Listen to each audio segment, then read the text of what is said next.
Have you ever wondered what worship looks like in heaven? Does it even exist the way we think of it? If it does exist, is all worship done in a grand cathedral filled with angelic voices in perfect harmony? Or maybe it's an eternity of listening to sermons packed with divine wisdom, like my sermons, of course.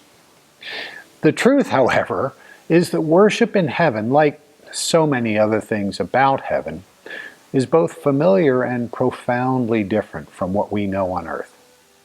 In his fascinating book, Heaven and Hell, Swedenborg explains that yes, there are sermons, places of worship, and even religious teaching in heaven, just like here on earth. But the real heart of worship, it's not found in rituals or routines. It's found in how the angels live their lives. Here on earth, it's easy to think of worship as something we attend, something we do for an hour a week. But in heaven, worship isn't an event, it's a way of being. Angels don't just listen to sermons, they live them. Every truth they learn becomes a part of who they are, shaping their love, their wisdom, and their very existence. Because in heaven, the real act of worship is living in love and faith. Now let's bring this down to our level. How often do we think, oh, I must go to church this Sunday? That worship is showing up to church, saying the right prayers, or checking off some spiritual to-dos. Now these things are important. They matter, don't get me wrong.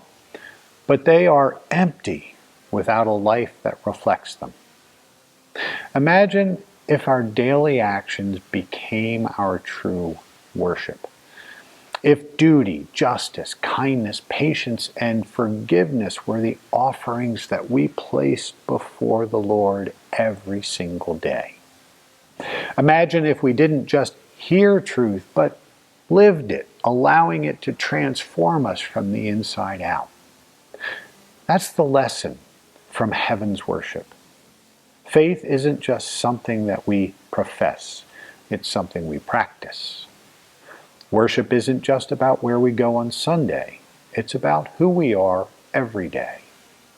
So today, let's ask ourselves, how can we make every moment an act of worship?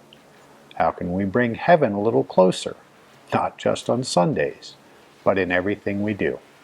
Because when we live in love and truth, heaven's not far away at all. In fact, it's already within us.